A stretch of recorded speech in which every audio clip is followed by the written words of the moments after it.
When we start this, we are going to be going slow because, again, we don't have helmets. You know what? It probably would be better for you to be righty. Got it. It is also a very good idea to do these drills with both in right hand, left hand. Okay, so these are called trigger drills. Okay, and we're going to again start off with the simplest form of them. Okay, and the simplest form is with us not moving.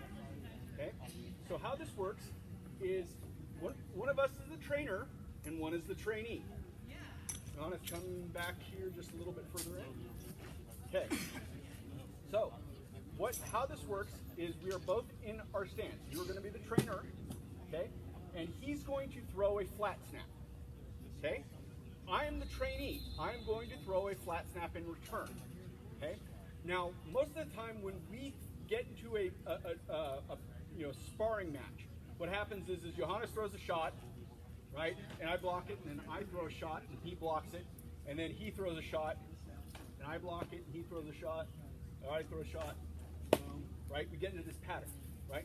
Our goal is to break this rhythm up, okay? So what we do on a trigger drill is when you are the trainee, you are watching for the very first movement that tells you he's coming forward, okay? And then you're throwing your shot, okay? Your goal isn't to focus on the shot. The shot should be autopilot. It's either it's gonna land or it's not, okay? Your goal is to focus on his blow, right? So as soon as he starts moving, I'm gonna throw the shot, and I want to watch the shot develop, right?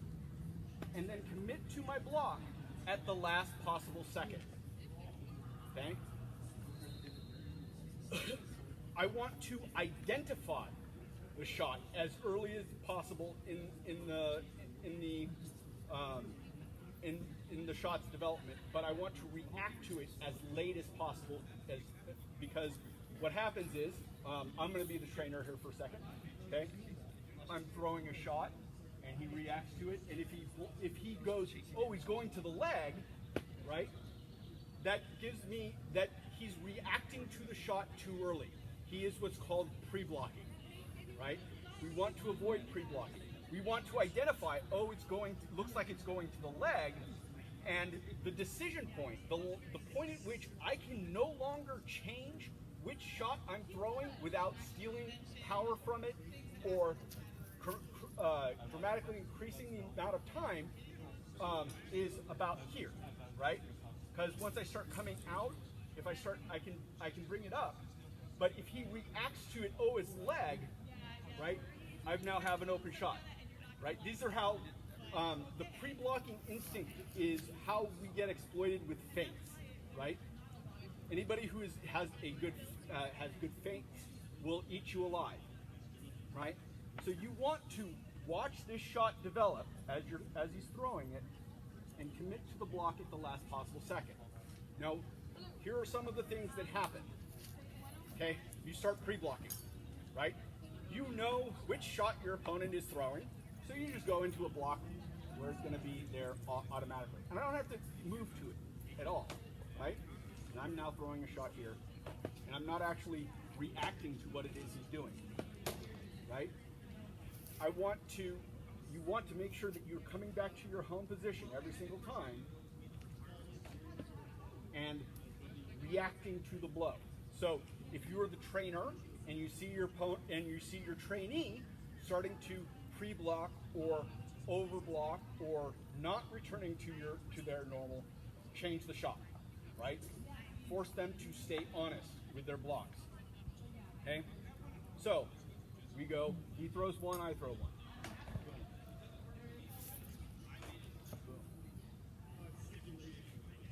Okay? Then he caught me pre-blocking, right?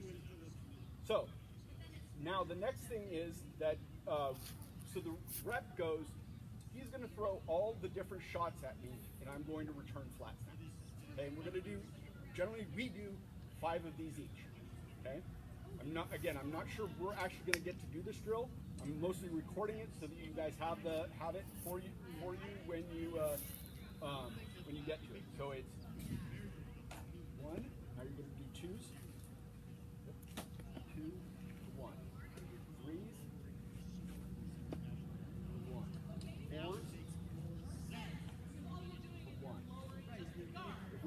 5s, it would be, yeah, okay. Flat,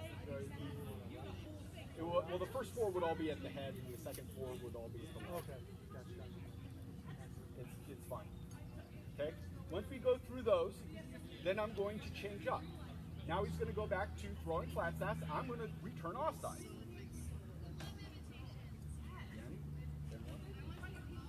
Okay? In general, you want to do each of these shots multiple times, right?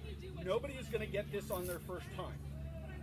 The process of learning isn't by doing things right, it's by doing them wrong, identifying what was wrong, and making a correction, right? So the more opportunities you give yourself to fail and make corrections, the better you will do this, okay? So in general, you want to do these each 5 to 10 times. Now, he's gonna go 2s to 2.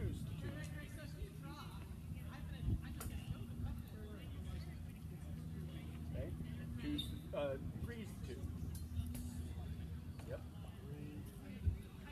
Or I'm gonna throw 2s.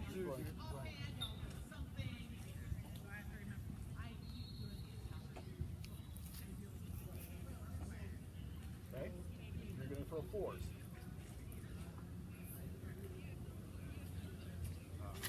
On my own shield. Yep. Okay. Now, next set would be him throwing those 4, and I'm throwing head wraps or leg wraps. We'll go leg wraps.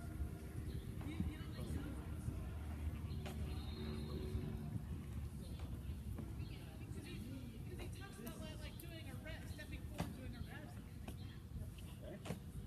Now you're throwing offside.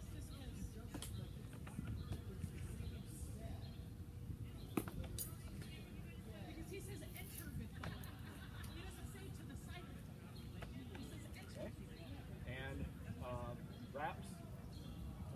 Yep.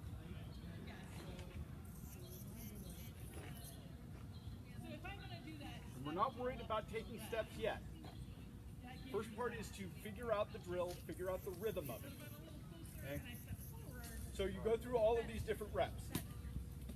Once you are comfortable with the timing of it, now we're going to add in footwork. Okay? And the first set of footwork we are going to add in is simple steps offline. So you want to be able to change your feet up, whichever leg you have forward, right? But in general, all that we're going to do are shuffle steps at this point. I'm not going to worry about passing. So if I'm here and we go 1-1, step, throw. Yeah. Now your trainer is not moving. The trainee is. So, but at the end of the step, I'm not going to take the step, throw, and then come back. I'm going to take the step, throw, and then he's going to adjust, right? And what happens is, exactly, we start moving in a circle around each other, okay? I throw 5 steps, throwing shots while moving this way. So if I'm throwing a flat snap, I'm going to be moving this way. If I'm going to throw an offside, I'm going to be moving this way. I'm going to throw a wrap, I'm moving that way. Throw a molly, I'm moving that way, right? So again, the idea of this is not only are we trying to break up timing now, but we're trying to add in very, very small movements to exploit angles, right? The larger our footwork, the easier it is to see. When it's small, it's much harder to detect. Okay.